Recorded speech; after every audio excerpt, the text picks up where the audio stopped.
दोस्तों पिछले वीडियो में हम लोग यहाँ पे न्यूट्रिएंट्स मैनेजमेंट को देखे थे कि प्लांट्स में हमने देखा था कि 16 टाइप की न्यूट्रिएंट्स की ज़रूरत पड़ती है। तो पिछले वीडियो हम लोग क्या देखा दोस्तों, 16 टाइप के न्यूट्रिएंट्स की ज़रूरत पड़ती है प्लांट में, और 16 में से 3 टाइप के जो न्यूट्रिएंट्स होते हैं वो हमारे एयर और वाटर से मिलते हैं।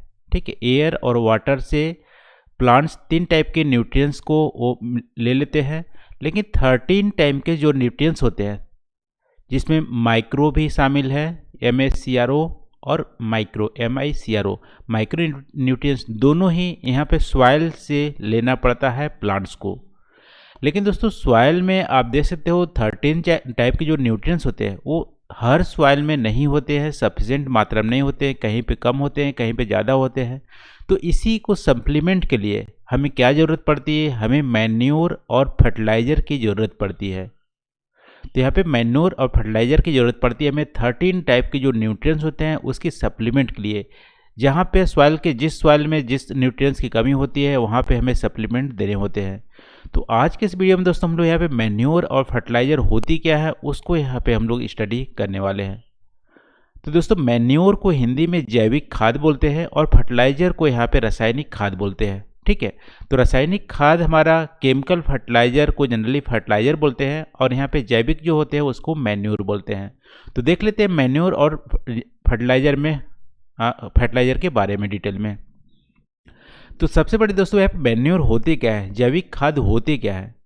दोस्तों मैन्योर क्या होते हैं, एक ऑर्गेनिक वेस्ट से बनाया जाता है। ठीक है, ऑर्गेनिक मैटर के डिकम्पोजिशन से हम मैन्योर बनाते हैं। अब देखो ऑर्गेनिक मैटर या ऑर्गेनिक डिकम्पोजिशन कैसे होता है, प्लांट की रेसिड्यूज, प्लांट के कोई भी रेसिड्यूज हो गए, एनिमल के वेस्ट हो गए, किचन के वेस्ट हो गए, इन सब के वेस्ट को एक गड्ढे में एक पिट में डाल दिया जाता है और इसको डिकम्पोज करते हैं। तो डिकम्पोज करने से जो भी हमारे ऑर्गेनिक मैटर मिलते हैं वो हमारे मैन्योर होते हैं। तो मैन्योर दोस्तों खेतों में लार्ज क्वांटिटी में प्रोवाइड करना होता है। देखो खेतों में लार्ज क्वांटिटी में प्रोवाइड करना होता है और उसमें स्मॉल न्यूट्रिएंट्स मिलते हैं, यानी बहुत ज़्यादा न्यूट्रिएंट्स जैसे माइक्रो न्यूट्रिएंट्स हो गए, नाइट्रोजन हो गए, फास्फोरस हो गए, बहुत ज़्यादा मात्रा में नहीं मिलती है। यदि आप लार्ज मात्रा में मैन्योर को प्रोवाइड करोगे तो इसमें स्मॉल क्वांटिटी आप न्यूट्रिएंट्स मिलेंगे। ठीक है, तो ये हमारा मैन्योर हो गया। दोस्तों मैन्योर के टाइप्स की बात करें तो मैन्योर जो जैविक खाद होते हैं उसमें भी 3 टाइप के होते हैं। तीनों टाइप के अलग अलग बनाने के तरीका है, इसीलिए इसमें अलग अलग टाइप को बताया गया है। तो यहाँ पे देखो पहला होता है कंपोस्ट मैन्योर, दूसरा होता है वर्मी कंपोस्टिंग और तीसरा होता है ग्रीन मैन्योर। तीनों को एक बार देख लेते हैं, तीनों में डिफरेंसेस क्या है, होती क्या है। दोस्तों कंपोस्ट मैन्योर क्या होता है, कोई भी ऑर्गेनिक वेस्ट हो गया उसको आप एक पिट में एक गड्ढे में डाल दिए और नेचुरली इसको डिकम्पोज होने के लिए आप छोड़ देते हो। तो ये जब डिकम्पोज होता है जो खाद बनते हैं, जो मैन्योर बोलते हैं, उसको बोलते हैं कंपोस्ट खाद। ठीक है, यह कंपोस्ट मैन्योर। दूसरा दोस्तों यहाँ पे वर्मी कंपोस्टिंग। वर्मी कंपोस्टिंग में थोड़ा सा डिफरेंस है कंपोस्ट से कि जो ऑर्गेनिक वेस्ट होते हैं उसको एक गड्ढे में डाल दिया जाता है और इसको डिकम्पोजिशन के लिए अर्थ वार्म का यूज करते हैं। रेड वार्म, अर्थ वार्म जो केचुए होते हैं उसका यूज किया जाता है इसको डिकम्पोज करने के लिए। तो क्या होता है, डिकम्पोजिशन बहुत ही फास्ट होता है। इस टाइप की जो मैन्योर होती है उसके बोलते हैं वर्मी कंपोस्टिंग। ठीक है, तो वर्मी कंपोस्टिंग में क्या यूज़ करते हैं, अर्थ वार्म का यूज करते हैं डिकम्पोजिशन के लिए। और दोस्तों तीसरी टाइप की जो होती है ग्रीन मैन्योर। ग्रीन मैन्योर दोस्तों यहाँ पे ग्रीन नाम है ग्रीन से, यानी ग्रीन प्लांट से बनाया जाता है। अब ग्रीन प्लांट से कैसे बनाया जाता है, कुछ प्लांट्स होते हैं जैसे दोस्तों गुआर होते हैं और यहाँ पे गाँव में बोलते हैं सनई, लेकिन इंग्लिश में बोलते हैं सन हेम्प। सन हेम्प का स्पेलिंग होता है SUNN हेम्प। तो सन हेम्प या सनई जो प्लांट्स होते हैं, गुआर जो प्लांट्स होते हैं, उसमें नाइट्रोजन बहुत ही ज़्यादा मात्रा में होते हैं।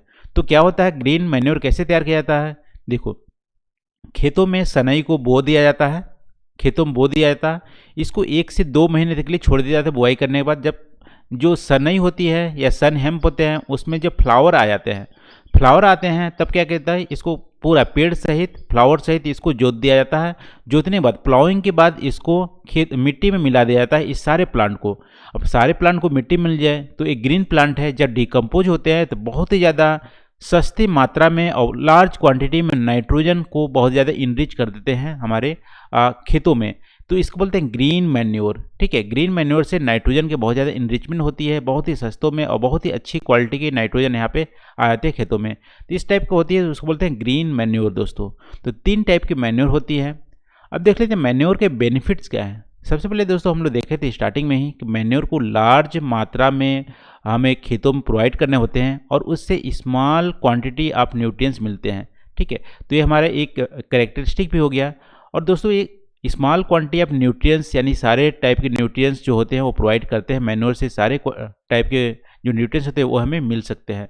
तो सॉइल में दोस्तों लार्ज क्वांटिटी में आप मैन्योर प्रोवाइड करते हो तो यहाँ पे क्या होता है कि ह्यूमस इंक्रीज हो जाता है। और ह्यूमस जब इंक्रीज होगा तो ह्यूमस की जब कंटेंट